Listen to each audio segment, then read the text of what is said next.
Okay, so now that you have a little bit of the backstory, of my backstory, one of the main things that Teresa's here for is, well, obviously you're a doctor, Teresa, and you understand women and everything that goes on a little bit more scientifically than I would and than a lot of women would.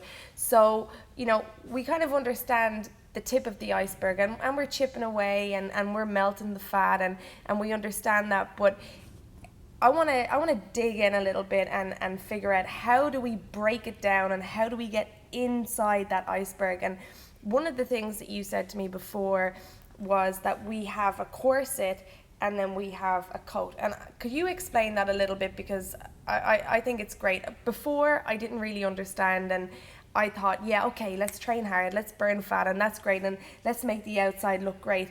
And I never really thought, you know, let's dig in a little bit deeper and see how we can make the inside better before we attempt to do the outside. So would you be able to explain to us maybe a little bit about what is the inside, about the corset and about how that works before you attempt the outside?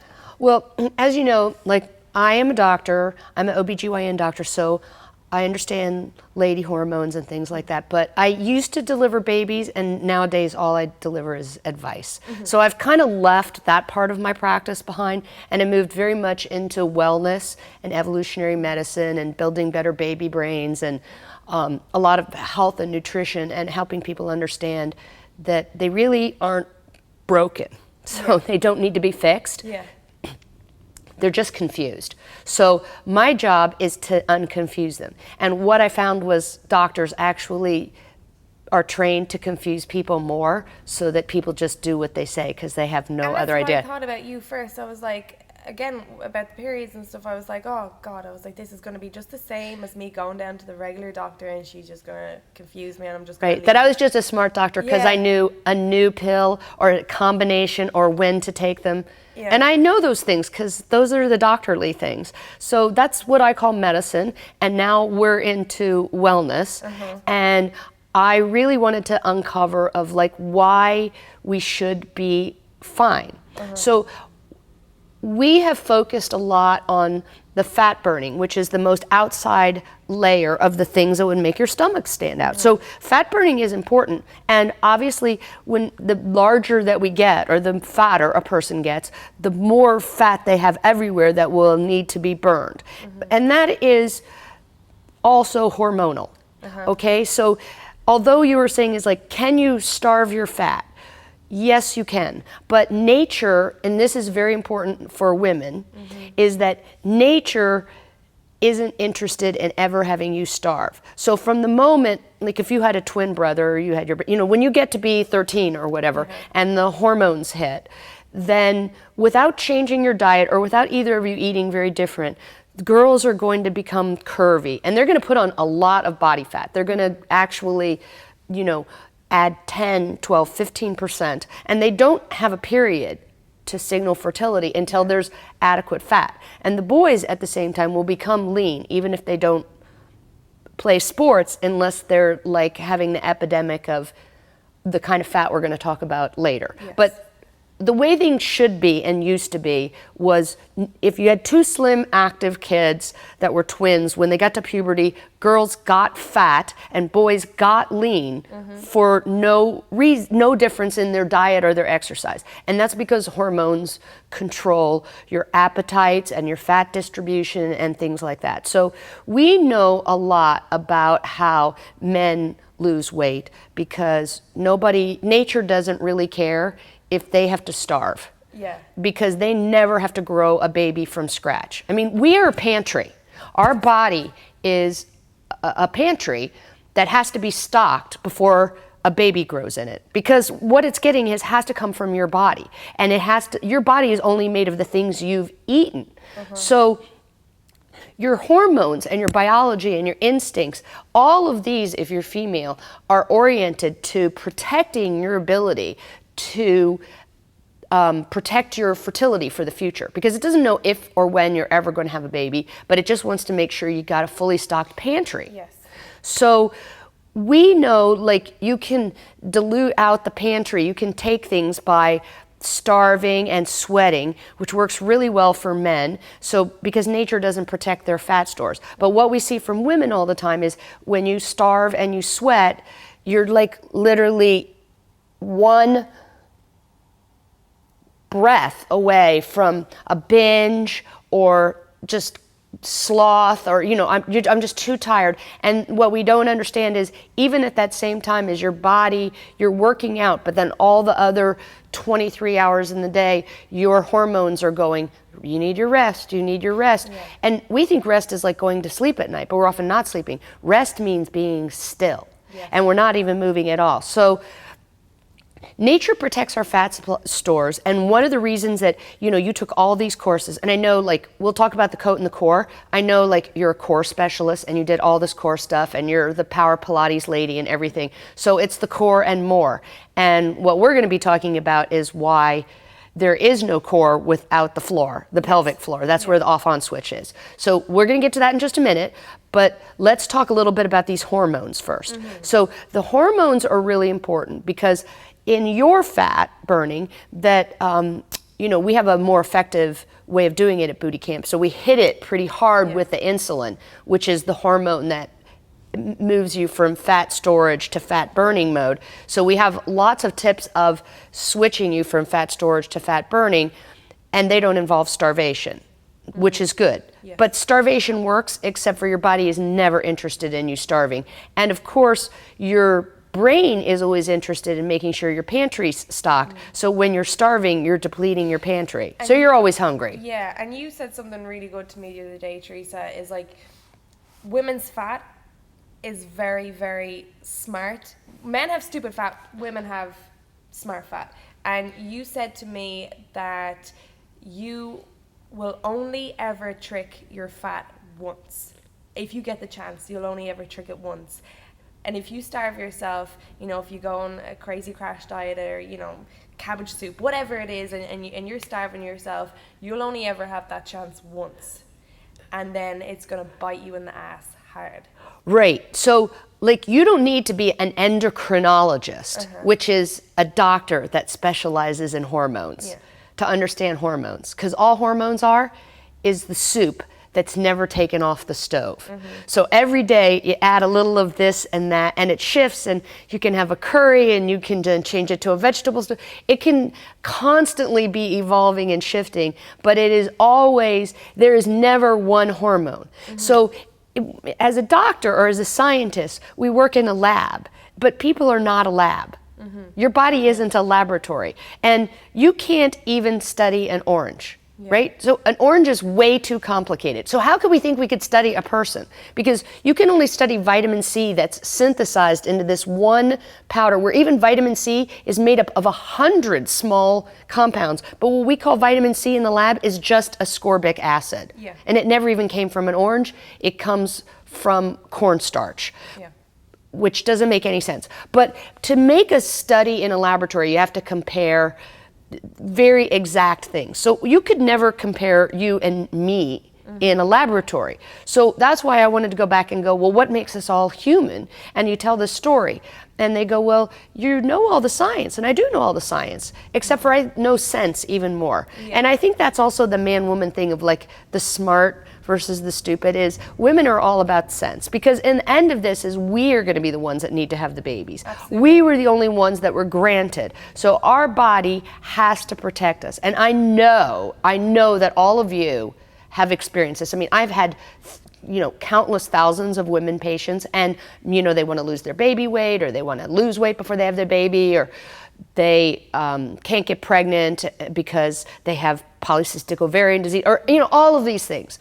Or I'm just having a chat. The reality is all of us have gone on diets, and almost all of us have gone on diets with a man at the same time. And we're ready to kill him. Because either he, first of all, doesn't even care. And it's so frustrating for a woman to be on a diet at the same time as a man, because hormonally, as Theresa explained, you're not going to work the same. No.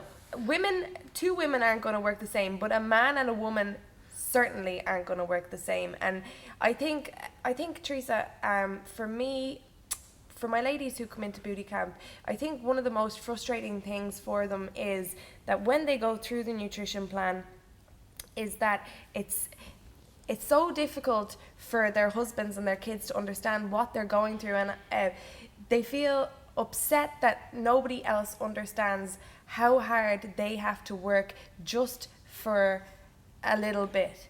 How hard they have to work just to stay the same. Yeah. And the reason that they have to do that is because our hormones have us in fat storage mode, which is gaining. Mm-hmm. And the solution is the reason we're always having to lose weight is we haven't figured out how to stop gaining weight. Yeah. So if you are in fat storage mode, you're still gaining weight. Mm-hmm. But if you starve while you're in fat storage mode, you're in gaining weight mode, but you're just starving. Yeah. And so as soon as you stop starving, you start gaining again. The solution is in maintaining. Mm-hmm. And they go like, I don't want to maintain. I don't want to be where I am. But maintaining in a body is called homeostasis. It's equilibrium. So you're not going to be maintaining at your fat weight. Your brain is going to go, oh, I'm going to be maintaining at my well weight. Mm-hmm. And so whether quickly or slowly, because people's like, well, I don't want to take forever, but as you said, is we have these stories now, and your story is the melting, and not everyone's going to melt because we don't know where your melting point is. Yes. So we kind of get these things that are in your soup. So we have to work with the hormones. So each of these programs are, and that's why we ask a lot of you to start, because we don't know what your soup situation is. Yeah. So we're adjusting your hormones and finding out which one is giving you the most bang for your buck. Mm-hmm. Okay, is it your vegetables, or is it your meat, or is it your broth, or is it your spices? Which one is messing your soup up? Mm-hmm. And then we just adjust that, and then slowly we can add back in the other things, and then find out, like, are you doing okay? Are you still maintaining? Good. Yeah.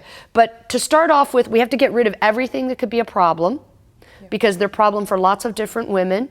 And then we have to help women understand is, yes, you're doing it for yourself. You're going to look amazing, but you're going to be healthy. And the most important is, and we'll get to this with the coat and corset, is like a corset, when you set it, you can forget it. Like, I've been like this for, basically since I've had my son. I gained a lot of weight, and he's 30, and so I gained like 70 pounds. That's a lot. And it was because I was always on a diet. Yeah. And then when I got pregnant, I thought it's not good to be on a diet because I need to eat for two. Yeah. And you're never really eating for two. You're always eating for you, because the baby eats from your pantry, not from your plate. Does that make sense? Exactly, yeah. Okay, so then as soon as my appetite was let loose to just even eat healthy, and I didn't eat bad stuff, and I didn't like binge on pizza and stuff, but I'd always been on a diet. And as soon as the diet stopped,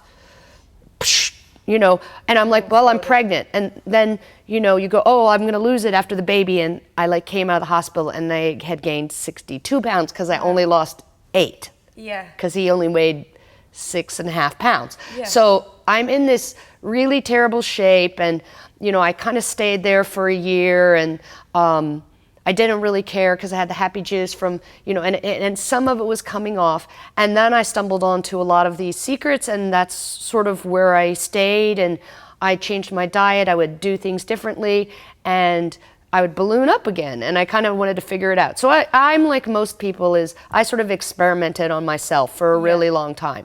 But basically what people said as I went is my weight would kind of go up. I've had my fatter times and I've had my leaner times, but I never have a tummy time. Yeah. So I've always had a flat tummy. Yeah. So I always look pretty good. Yeah. And you're like, I don't want to say it's like I always I get a lot of how do you do that? Yeah. Because a lot of women will be way thinner than me. Mm-hmm. And they'll kind of look at me like, you don't do anything and you're kind of fat.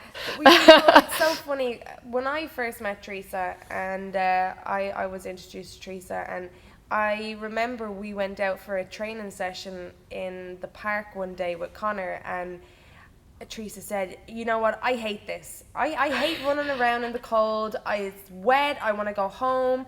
And you just didn't like it at all. And I said to Connor, I said, if Theresa hates sports so much and she hates running around so much, how does she stay like a cartoon? And I didn't ask her because I just didn't ask you. I didn't want to ask, but it always stuck in my head. Like, what? How does she maintain? Like, when I see Theresa walk away from me, it's like that. What is it? Love to see you go. What? I hate to see you leave. Love to see you go. And I always think of that when you walk, because you have that walk when you walk, because she's got a tiny back and then you've got this bum and you have that cartoon shape. And I always wonder, I was like, God damn! I was like, I'm killing myself doing all this exercise, and why don't I have that shape? And I'm running around in the freezing cold and I'm getting wet and Teresa's at home. Yeah, I don't like. I was like very much like the old movies where they go, I'm going running. Yeah. From what? Yeah. You know, like Yeah. I like no running. Like I said, is I want the secret to the women didn't used to run. They wear heels and they look nice. They don't run. They get runs in their stockings. That's the only running they do. Yeah. So so there is these secrets, and I've stumbled over them over time, and I just did them, and I didn't really think about them, and I didn't think they worked. They just worked for me. Like I avoided this or that, but as I moved into wellness and nutrition and movement and started working with a lot of athletes and a lot more men, oh my God, this is where it started driving me crazy. Like I would like make one of these changes with men and they would literally shred. Yeah. I mean, they would come back and I'm like ready to kill them. And I couldn't imagine living that way. And unfortunately, I'm not very tall, and my husband's 6 feet tall, and there was times, you know, like you were saying, the reach around, and I have like these big thighs, like I sit like this because it's so humiliating to sit next to him because I'm spread out, and then I put a big pillow on my legs so that I don't have because I can't stand to look at his legs next to my legs. I know, I totally get that. I'm always reaching for the pillow. Well, where's the pillow?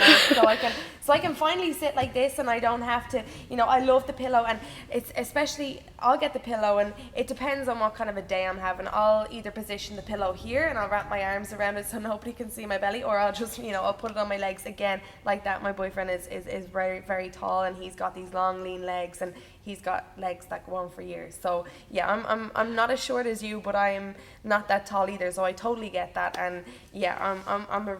So I knew the tummy secrets, but I didn't know some of these other ones, and I've got a lot of them now. And as I said, it really helped with me to work with men because I kind of knew women, and then I immediately saw how men are so different. Yeah. So I just cut out everything that was a man. Yeah. But the first thing I cut out was like the regular diet and exercise stuff works so much better. And it's literally maddening because I know that there's like two kinds of women, and they're both suffering. There's the women who are, they go home and they're preparing the food and they go on a diet with their husband and they're staying this, and he's losing like crazy, and she started off losing and then she tapers off really fast, and she lost a little bit at first and then it's more slower, and she's working harder, and maybe he's exercising really hard, and she's like, that's what I need to do is exercise really hard, and they'll say, well, I don't know why you're losing so much more than me. And then he says,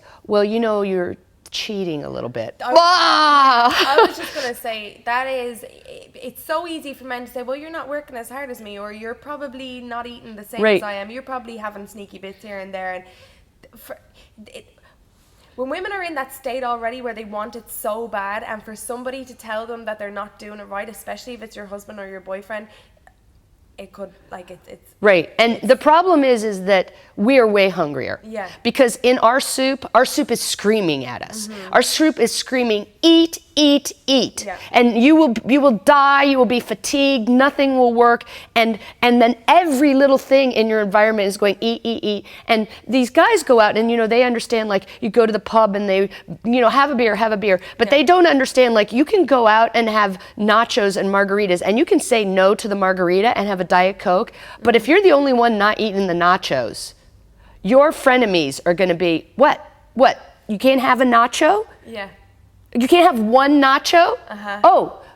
Oh, you're so and then the whole conversation becomes about whether or not you're going to eat the nacho.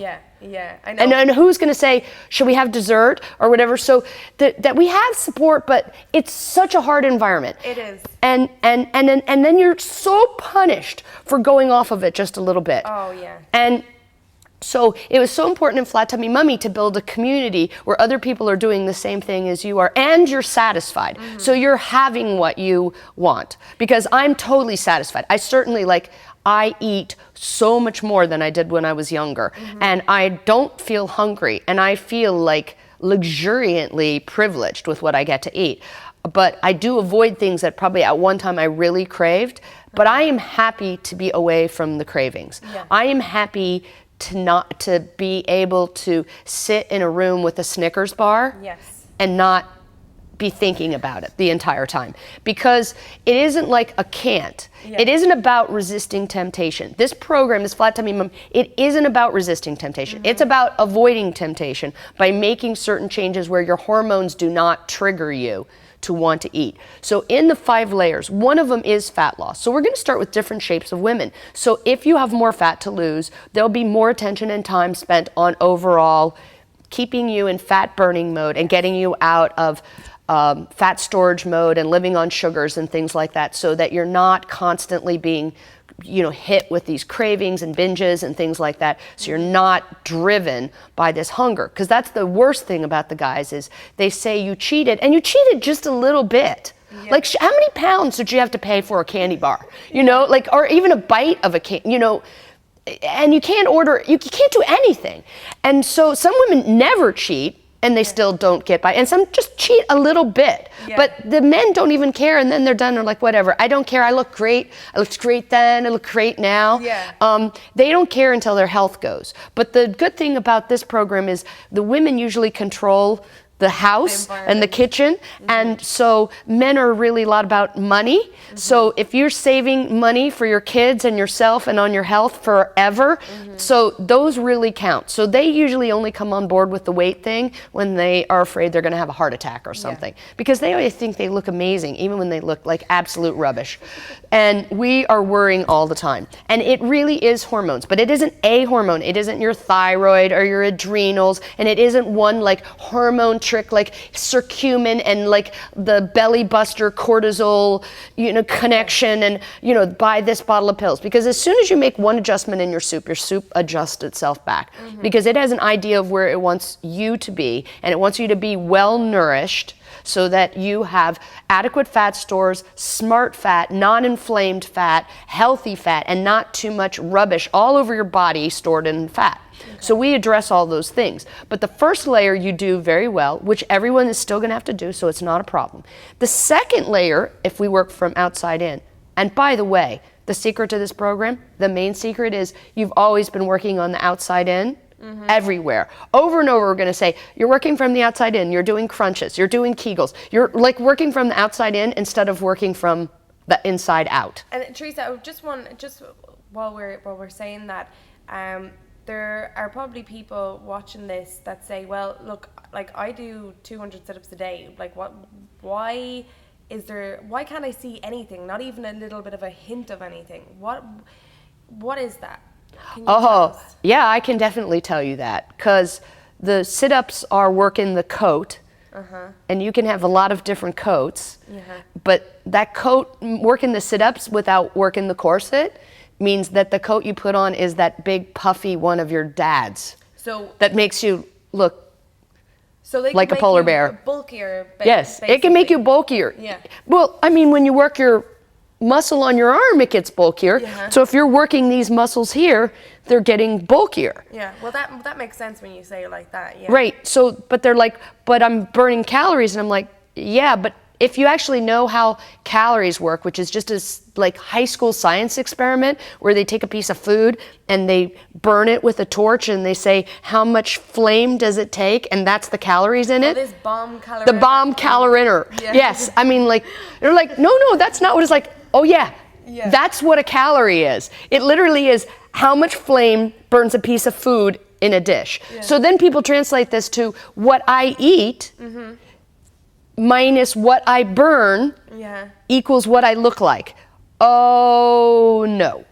That's like saying I went to the grocery store with a list to make a cake, and then I put a price tag on it in the bakery. Yeah. There is so much in between there. Even like what is on the list of what someone could interpret each step along the way. So we have to get through, the tip of the iceberg really is the tip, and that's what you're working. And you've burned it and burned it and burned it with a flamethrower, and now there's actually no tip, but now you still have 90% of the iceberg left. So we need to get, the tip is the top, and now we need to get to the bottom of this. So fat burning, definitely, but not through counting calories and not through burning calories, because calories are crap. No other animal ever counts calories. We never counted calories. We couldn't even count. And you don't need to count how many breaths you take in a day. Like, you just know, like, if I'm running fast, I need to breathe more. And if I'm sitting around, I just breathe less. And when I'm sleeping, I breathe this amount. You don't sit there and go, oh, like, I need an app that tells me, how many times did I breathe? Oh, I need to breathe another amount. So when people come in, it's like, oh, the reason you're fat is because you eat too much. Then I want to say is like, okay, then why are you eating too much? Why have we got asthma of the appetite? When someone comes in and they're going, for no reason, you go, we have a problem. So if someone's going like this, they have a problem. Nobody seems to think that there isn't a problem when someone doesn't want to eat anything, and then they melt away. And if you came in and you're like gaunt and shriveled up, and you say, I just don't feel like eating. Then you go, okay, we need to put you in the hospital and do a whole lot of tests, because I don't know if you have cancer or anorexia nervosa or, some sort of hormonal, you're a crazy person. All I know is I don't care that the reason is you don't want to eat. I then want to find out, why don't you want to eat? Well, why don't we look at people and say, I want to eat all the time? Because somehow we think it's normal. It's not normal to want to eat all the time. No. Okay, so your hormones are what make you want to eat. So we have these hormones, and at each step, the biggest steps are on the outside of how to get rid of, how to make things all packed in closer. But let's talk a little bit about the coat and the corset, because they come next.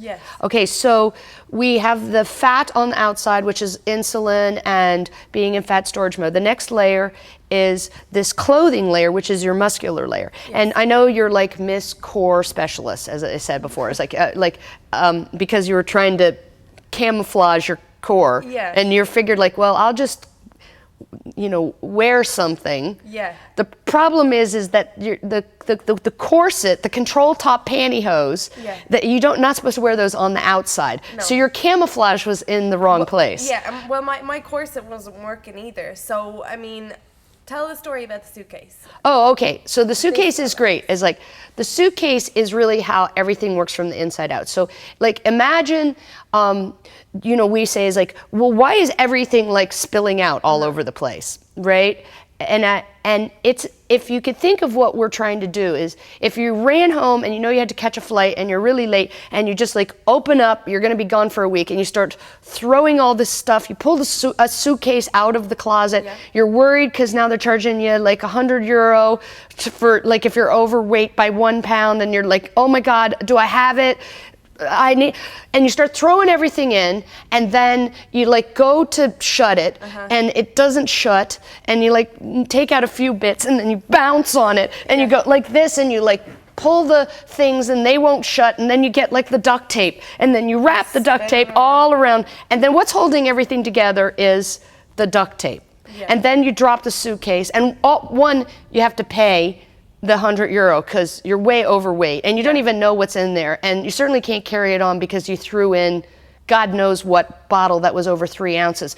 And you're so disorganized and messy on the inside. So if you can just take a little bit of time, not a lot of time, and of course I travel all the time, so my suitcase remains packed and ready to go. So I just like know what to wash and what to stick back in, because I roll everything up and it's tidy, and the same amount, like I can take everything I want, but it all fits in. I know where it is.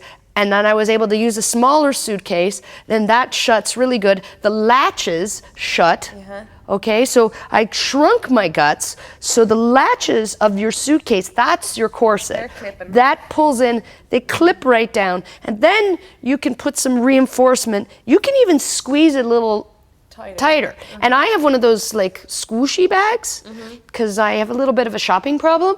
So She's not the only one, and you know it. So I have this one is like, and if I put it in, then I can like even squoosh it smaller.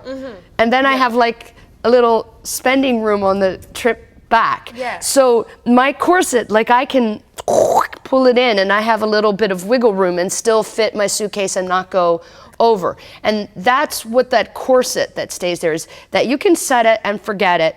It stays in place. It's a suitcase that's going to work. Your guts are as small and tight and compact as they can be. They're all orderly. You know where everything is. It's so tidy, and the corset fits, and you can expand the bag, and you don't have to rely on that duct tape, which all that's going to happen is you're stressed a little bit, you know, something goes wrong in your life, and it's like dropping that damn suitcase out of the, 100 feet, and it explodes with all your mess in front of everyone. And that's what we feel like about our fat, is like we're literally a binge, which is a bite, away from exploding into fatum right in front of everybody. That's the thing that I like most about the suitcase story, is that it gives me a great imagery of, the suitcase is closed, and the messy suitcase is closed and it's duct taped and whatever, but it's such a headache inside, as in it might look okay from the outside, but if it's not working on the inside, as Theresa said, sometime or someday it's just gonna all come undone. Whereas if you take the time,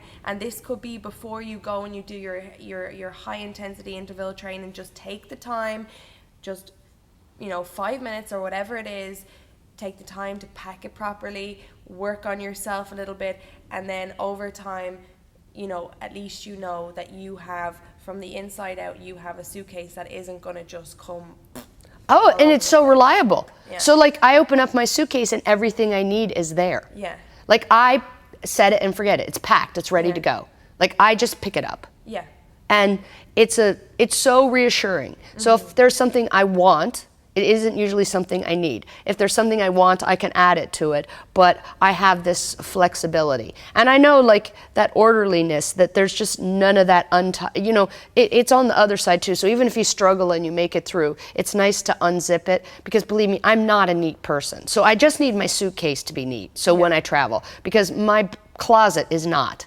Like my closet is a mess, but my suitcase really works. Yeah. So that's what I need to rely on, because my closet is fine. Like that can be that way. I don't have to be perfect all the time. Well, that's where you hold all your coats. That's right. fine. That's what I love. Like okay, let's get to the coat and the corset, because you can have 1,000 coats and you only need one corset. Yes. If it's like the awesome corset, right? And we always like, does it need to be awesome, right? About the Christian Dior, what did you Oh think yeah, I about said that? Christian Dior, like the original fashionista, he said, there is no fashion without foundation. And I always love, like, I'm like Gone with the Wind, like I love that image, like, oh, I'm ready to hit the barbecue in my 17-inch waist, Like a corset is like, it's got bones in it, and a good corset's really comfortable. It's strong, it's sturdy, it's not gonna go boing, and it doesn't feel as false as like the rubber tube that you have to squeeze up and that you bulge out on either side. So a corset is kind of an awesome thing, and it doesn't need to be outside. That's the point.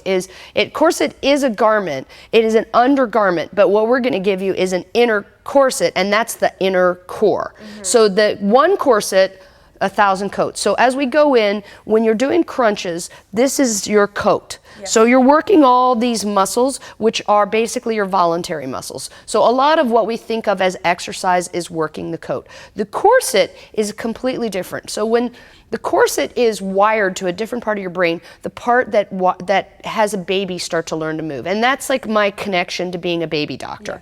So I'm very interested in how babies' brains develop, and human babies are extremely helpless. So they come out and they're like, blah. You have to support their head, you have to hold them, they have no body control. And the first thing they have to learn to do is control their head and their core, their true core. And they don't do that by thinking, I need to do sit-ups. No, they do it by wanting. Yeah. So what we have as a human, and which is so important to this program, is the key to the corset is imagery. So the baby sees, or the baby wants, and there's some little bit of activation tricks that will tell you, but basically the whole inner core fires on or off. So your corset is, you're either wearing it or you're not wearing it. And after you wear it for a while, it's really comfortable and it doesn't go away. It's just like part of you and part of, and anything, you can put anything on top of it. But for the baby, and we see this I learned from the athletes, is they came to me and they were injured and they kept getting re-injured. Actually, that's how I met your brother. Yes. So he was like this amazing athlete, but you can't be amazing when you're sitting on the bench. So he kept getting injured, and it was because his core, his inner core, his corset, his man thing, corset, whatever, but he has one too, that was turned off, and he was using all his big man muscles to try and invent a corset on the outside. So he was trying to hold himself together, which would be fine until he had to make a decision between holding his body together and getting the ball. And because he has testosterone, he goes for the ball, and then he tears his body apart. Yes. So women tend not to tear their body apart that way because they don't have testosterone, which would choose a ball over their body. So it's a very hormonal thing. So I have to help men with their corset in a different way so that their muscles are free to move. Yeah. And so we all seen these athletes like this that are incredibly graceful. What no one could believe until I started working with Connor is that for men is just telling a story or putting a different image in your mind is enough to completely change a man in 5 minutes. Yes. Occasionally it will change a woman in 5 minutes, but you usually have to tell a much longer story and she has to trust you. Yeah. All a man has to say is, let me run like him, let me pitch like, all they want to do is be better. Yeah. So all I need to do for men is go and say, I can take 3 strokes off of your golf game today.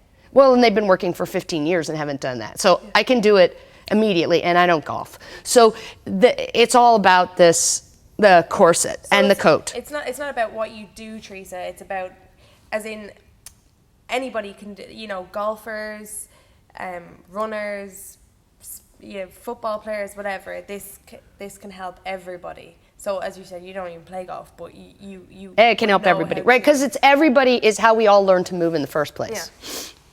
So you could improve anybody's game, no matter what it was. Sure, because I can improve how everybody moves. That's why my MD stands for movement doctor. Anyway, I have a card to prove it. But the point is, for the coat and the corset is really one about timing. So what we need to do is wake up your corset, put it on, and make sure that unless it's Halloween, you should be wearing your corset on the inside and not on the outside. And that when you pull it in and it's nice and strong and shapely and comfortable, then any garment that you put on the outside will do all these exercises. But this sculpting, where women are like, well, how do I get that shape, really comes from the corset. Now, shall I tell them the big, trickiest part of that? Go for it. All right. Well, when you look at a corset, you see like laces, and you're just like, sometimes the laces are in the back, and sometimes the laces are in the front. And the corset all turns on at one time, like an off and on switch, but it's not in the front or the back. It's on the bottom. So the key to turning on your corset is to activate and wake up and get to move your pelvic floor, which is why we call this flat tummy mummy, because after like something comes through your pelvic floor and it like goes, ooh, it has a hard time figuring out how to come back together again. But the reality is every woman, and every man for that matter, is they need this pelvic floor that's strong and supportive, and they're running around doing crunches on their pelvic floor by these Kegel exercises. Like, so they say, oh, are Kegels bad? And I'm like, no, they're the coat. What did you say, Theresa, that Kegels were like crunches for your hoochie? Yeah, I did. I said Kegels are like crunches for your hoochie. And like, so I would say is like, you get like this much, like just this little ring when you have this much pelvic floor, and it's the strongest muscle in your body, and you could like have that much, and it can dance. Yeah. Okay? Like, so it could be, your hoochie can do the hula. And And it does it automatically without, that's the whole thing about the corset is you don't run the corset. The corset runs itself, and it's all about imagery. So the exercises that we're going to be doing in each of your templates are about helping you wake up your inner corset, turn it on, find out where your pelvic floor is, and that you're not just going to have a flat tummy. You're going to have an hourglass in minutes. You're going to get your sexy back, and you're going to get rid of a lot of those female after birth problems of like not wanting to laugh too hard and not wanting to jump too high. Because I know, Theresa, with the ladies who have just recently had a baby, you know, I noticed way back when I first started with booty camp, I didn't understand this, but I do now, why women would leg it out of the class, like dash for the toilet if I started doing like jump rope or, you know, burpees or whatever, and I know the ladies who have just had babies, and they would, it would just be that second like, oh crap, I'm gonna wet myself, and then they would dash out of the class, and I didn't realize when I first started, because, you know, when you do your certification to become a trainer and stuff, unless you really kind of delve into that section yourself, you won't know. I mean you get all the run-of-the-mill stuff when you learn to become a trainer, but you're not told about, you know, that weak pelvic floor and you know how it moves, and you're not taught anything about I don't think anybody has a clue. Let me tell you, I'm a gynecologist. I did surgery on it for years with absolutely no understanding. Again, okay, well, I'm a storyteller. You'll find this all out. It's like, this is how terrible it is. It's like having someone come in that's been limping for years, and then they're on a cane, and now they're in a wheelchair, and they want to fix you, and you get them back up, and they're on the cane, and they're pretty good, and then they start to hurt again. And then you go, okay, well, I need to fit you with the prosthesis or the right kind of cane, and then they don't limp. And the only problem they had all along was that there was a rock in their shoe. Okay, like, we need to get to the bottom of the iceberg. Literally, we have to go to where the real problem is. So the pelvic floor isn't this thing that needs to be operated on. You don't need to sew women together and hoist them up. Right? Your brain does that. But you have to tell your brain that's what you need, and you have to provide an environment where it can come across. So you have to understand that training the coat and training the corset are completely different, because the corset is trained by the pictures in your brain. So we will be doing all these lessons where we'll be talking about, like, you know, you'll be doing the voice where you hear and you go, hanger, apple core, listen to angels, XYZ. You know, these little words will put an image immediately in your brain that help you do it. And of course, our most important one is the read, sip, sip, sip, lotto ball, all of these of getting your pelvic floor up and active. And in addition to that, we will be doing things that just moving it. It's like when you're in bed, it's like, oh, it was at the snooze button, right? First we have to wake it up, because it's been snoozing for a really long time, and in fact, it's drugged out on sleeping pills. So we have to do that dietary and hormonal stuff, is to allow your pelvic floor to wake up, jostle it a little bit, and then maybe give it a few dance lessons.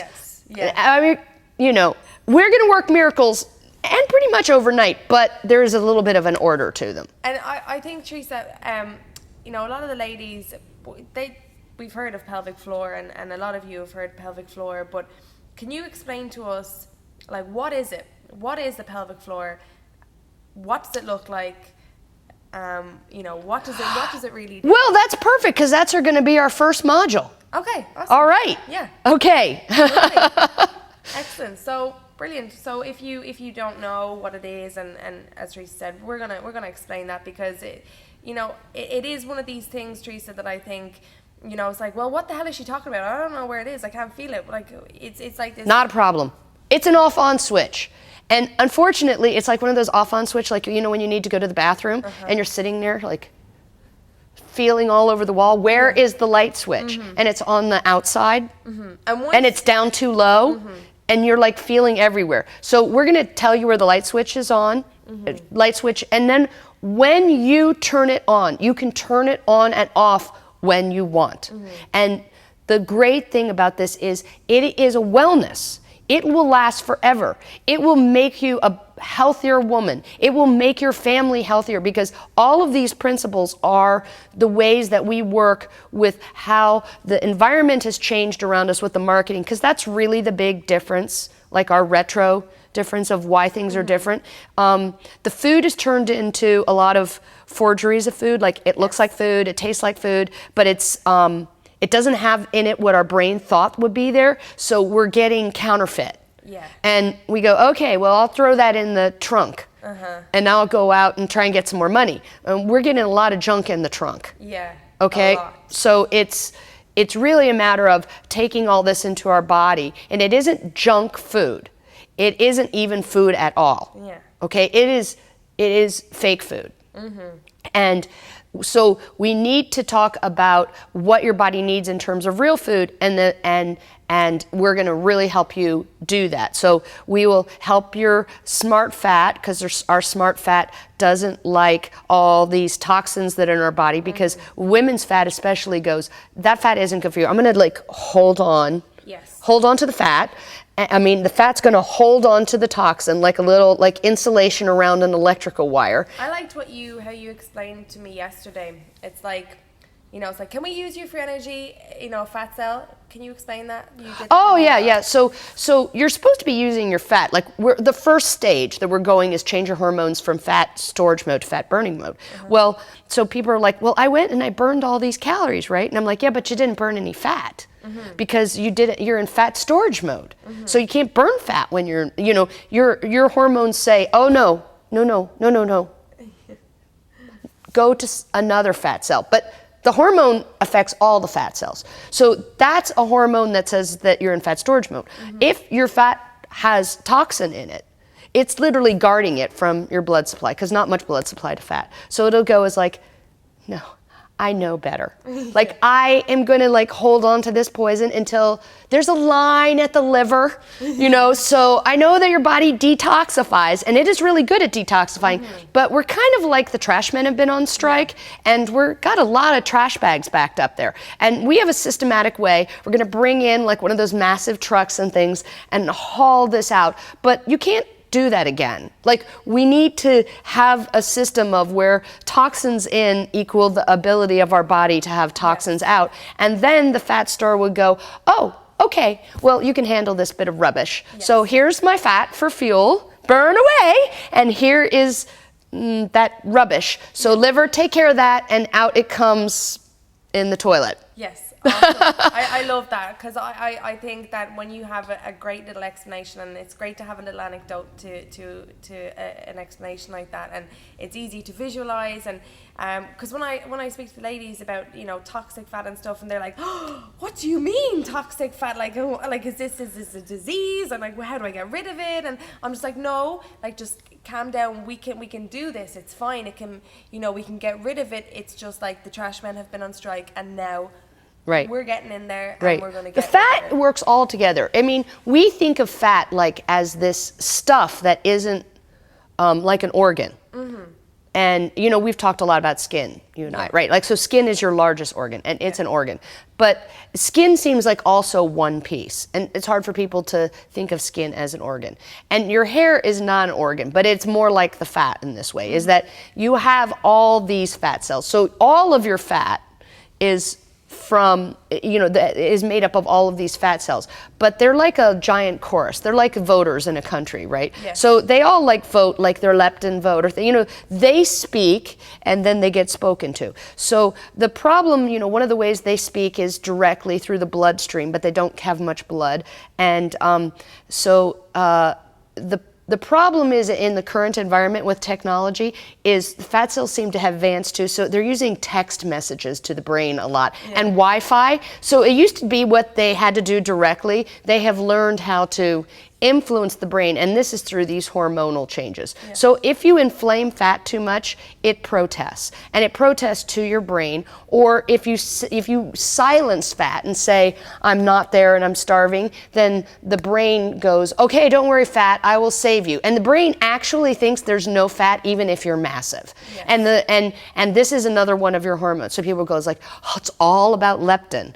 But it isn't all about any one thing. It's all about hormone soup, and we are going to address these. There's the 5 ways, because that helps it be organized and helps us come up with modules, but we're going to really hit you hard with the diet, and we're going to tell you why. But first we're just going to say just do it, so that we can figure out what your area is right away, and then we can make some changes as they come back in, so that you're packing your clothes all neat. So now we went from the outside, the tip to the bottom. Now we're going to go from the bottom to the top. So we need to get your guts in order, so that when you squeeze the corset, in it will go, Scarlett O'Hara. Not like, it just whooshes in like that and gets nice long. Nice. And then we're going to set the corset on. So now that it's been squeezed, it stays. And then we're going to give you millions of coat exercises so that you can dress in anything that you like. Be awesome. And then here's the other little last secret is, obviously we're going to talk about fat loss, which was that tip, and we're going to make it so much easier for you in the long run. But the other thing is we have like these, a part of our secret is kind of, we call it posture, but it's kind of that camouflage you're talking about. So we know all the tricks. You knew a lot of them, and you helped me. It's like, we also know the tricks that help you be like the ultimate awesomeness. So we can help you look better while you're going through. We can help you look better, and we can trick the eye. And nobody minds looking better than they actually are. So we have these, and they're like no effort at all. And so we're really good at those. So we really know how to make you, to trick the eye. And people come in, women will come in, and they always say, it's like, oh, I need to lose weight, or I need to drop a dress size. And they just have learned these words. But what they really need to do is stop traffic, right? Yes, absolutely. It's like, you need to stop traffic. And that's what we're going to help you do. So we want you to, be healthy, but we also want you to stop traffic. And that's a human nature is like, as you walk by, you don't need people to stare. We don't make them making lewd gestures or anything, but we just want them to like not be able to notice because of the way that you look. So those celebrity secrets. And then the final thing I think that we need to let you know is you're going to be getting so much, like, what did you call it? Like the box of snakes? Oh yeah, it's gonna be like, we're sitting on a box of snakes here. We're just waiting for it to explode. Actually. Don't worry, we have your back, we have your front. There's so many tips, there's so many things, but the ultimate one that we have here by doing it as a digital program is, you might feel like you're not with it, and you could with us, but you couldn't be more wrong, because this is all about a community. And like I said, like the frenemies and the nachos and margaritas and things is, we want you to keep your friends and do this, and maybe bring them along and help them in the future, because everybody comes to this at the right time. And it might be your right time, but not your sisters or not your best friends or people in your life. But you will be here with people that are at the right time. So yes, we, and even Coach Connor too, we're right beside you. We're walking with you. We're holding your hand. You're not going to be alone at any time. But the main thing to people is the sense of community. And it's like, we talked about it, it's like, it's a pub. It's the whole new pub. It's a pub being a public house. It is a place where people get to go and be with other people, because we spend too much time on Facebook and not enough time face to face. And it is, knowing that there's real faces to go along with this is really important to us. And it is maybe a little bit like digital, like Facebook to start with, but nothing is keeping you from joining us here, or immediately. The message is so simple of helping other women be on board with you. So we are a community, and we're going to help you be a community. And more than anything, since this is part of family health coaching, is we help you be what you're supposed to be as a mom now, or somebody else's mom, or a grandmom, or someday gonna be a mom, or just care about people, that your family is, like I always say, is family is whoever you feed. So yes. I know a lot of families that have a dog.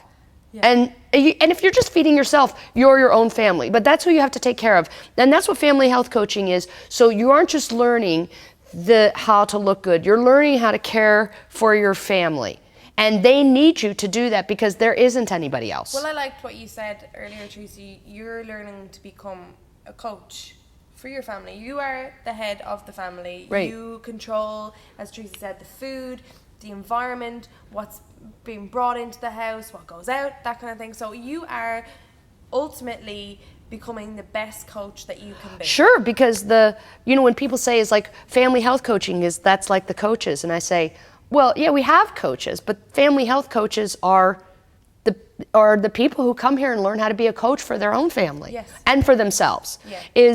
And a coach isn't a teacher, and it isn't like force anybody to do anything. You might have those images of coaches. A coach is someone who sees the potential and does those things, the transformation that we started with, is we see the amazingness. I changed from being a medical doctor to a movement doctor. I'm a wellness person. People aren't broken. They don't need to be fixed. They're confused. You're already well. We're stuck in this idea that health means the absence of disease. Yes. And it isn't. And if you want to go from illness to wellness, all you need to do is change the I to we. How about that? So, I hope you're all ready to find out the secrets of the pelvic floor, because that's our first module. See you on the other side. See you then.